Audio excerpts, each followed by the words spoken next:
Hi, Python నేర్చుకుంటున్నారా? అయితే ఈరోజు మనం ఒక చాలా ముఖ్యమైన ఇంకా సరదా కాన్సెప్ట్ గురించి మాట్లాడుకుందాం. మనమొక స్పెషల్ వంటగదిలోకి వెళుతున్నాం. అక్కడ డేటాని సర్దడానికి పైథాన్ వాడే 3 అద్భుతమైన పాత్రల గురించి తెలుసుకుందాం. అవే లిస్ట్స్, టపుల్స్, ఇంకా సెట్స్. పదండి, ఈ వంటగదిలో ఏం జరుగుతుందో చూద్దాం. ఒక్క నిమిషం ఆలోచించండి. మనం ఇంట్లో వస్తువుల్ని ఎలా సర్దుకుంటాం? అన్నీ ఒకే దగ్గర పడేయం కదా? ఉప్పుకొక డబ్బా, పప్పుకొక డబ్బా, అలా. అలాగే ప్రోగ్రామింగ్లో కూడా సమాచారాన్ని ఒక పద్ధతిలో ఆర్గనైజ్ చేయాలి.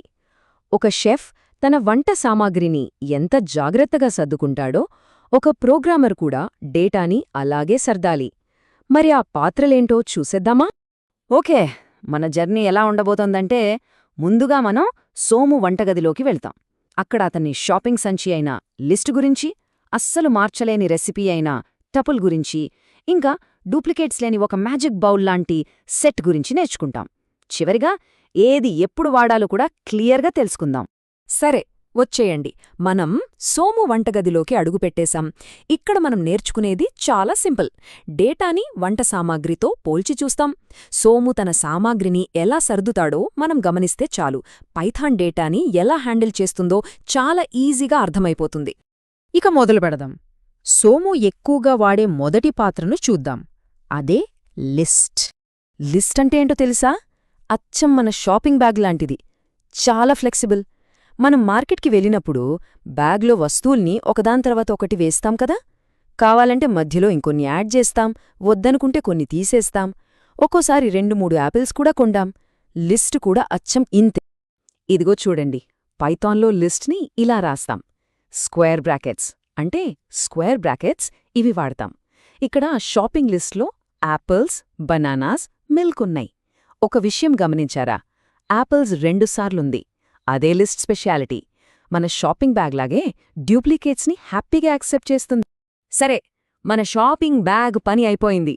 ఇప్పుడు రెండో పాత్ర దగ్గరికి వెళ్దాం. దీని పేరు టపుల్. ఇది కొంచెం స్పెషల్.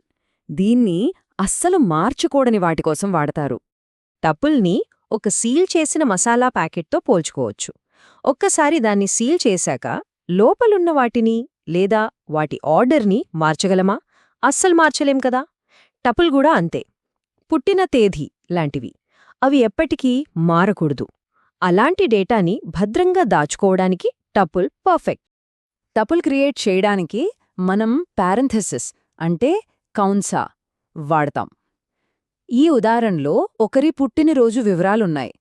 ఈ సమాచారం జీవితాంతం మారదు. అందుకే దాన్ని టపుల్లో పెట్టడం వల్ల మన డేటా పొరపాటున కూడా మారకుండా చాలా సేఫ్గా ఉంటుంది. ఇక్కడే అసలైన తేడా ఉంది. లిస్టుని మ్యూటబుల్ అంటాం. అంటే దాన్ని మార్చొచ్చు అని అర్థం. చూడండి, షాపింగ్ అండర్స్కోర్ లిస్టుకి బ్రెడ్ ఎంత ఈజీగా యాడ్ చేశామో. కానీ టపుల్ ఇమ్మ్యూటబుల్ అంటే ఒకసారి క్రియేట్ చేశాక దాన్ని టచ్ చెయ్యలేం. అందుకే బర్త్డే క్రైటీరియా యాడ్ చేయాలని చూస్తే పైథాన్ నో అని ఎర్రర్ ఇస్తుంది. ఇది చాలా చాలా ఇంపార్టెంట్ పాయింట్. రైట్, ఇక సోము వంటగదిలోని చివరి చాలా విచిత్రమైన పాత్ర దగ్గరికి వచ్చేసాం. అదే సెట్. దీనికదే వేరు. సెట్ని ఒక మ్యాజిక్ బౌల్ అనుకోవచ్చు. ఇందులో వస్తువులకి ఆర్డర్ గీడర్ ఏమీ ఉండదు. కాని అసలు మ్యాజిక్ ఏంటంటే ఇది డూప్లికేట్స్ని అస్సలొప్పుకోదు.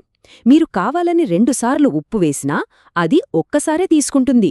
అంటే ఇందులో ఎప్పుడూ యునీక్ ఐటమ్స్ మాత్రమే ఉంటాయి. భలే ఉంది కదా. సెట్ రాయడానికి మనం కర్లీ బ్రాకెట్స్ వాడతాం. ఇక్కడ కోడ్ చూడండి. మనం సాల్ట్ 2 సార్లు ఇచ్చాం, కానీ రిజల్ట్లో చూడండి ఒక్కసారే వచ్చింది. ఇదే సెట్ యొక్క సూపర్ పవర్. మీ దగ్గర చాలా డేటా ఉండి అందులోంచి యునీక్ ఐటమ్స్ మాత్రమే కావాలంటే సెట్ కన్నా బెస్ట్ ఆప్షన్ లేదు. ఇంకొన్ని విషయాలు. సెట్కి కొత్త ఐటమ్స్ యాడ్ చేయొచ్చు, తీసేయొచ్చు. కానీ దానికి ఆర్డర్ ఉండదు కాబట్టి మొదటిదివ్వు, రెండోదివ్వు అని ఇండెక్స్ ద్వారా అడగలేం. అంటే ఇంగ్రీడియంట్స్ ఆఫ్ 0 అని అడిగితే అది పని చెయ్యదు.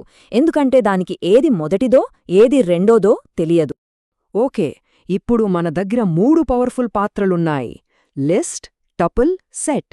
మరి దేన్ని ఎప్పుడు వాడాలి? ఆ కన్ఫ్యూజన్ని ఒక్కసారిగా క్లియర్ చేసేసుకుందాం. ఈ టేబుల్ చూస్తే అంతా క్లియర్ అయిపోతుంది. మీకు ఆర్డర్ కావాలా? అయితే లిస్ట్ లేదా టపుల్. మీ చాయిస్. మీ డేటాని మార్చాల్సుంటుందా? అయితే ఖచ్చితంగా లిస్ట్. లేదు, డేటా పర్మనెంట్గా సేఫ్గా ఉండాలా? అయితే టపుల్. డూప్లికేట్స్ అస్సలొద్దు, ఓన్లీ యూనిక్ ఐటమ్స్ కావాలా? అప్పుడు ఇంకేం ఆలోచించకుండా సెట్ వాడేండి. ఈ 3 పాయింట్స్ గుర్తుంటే చాలు. చూడండి, మనం నేర్చుకున్న దాన్ని ఎంత చక్కగా చెప్పారో.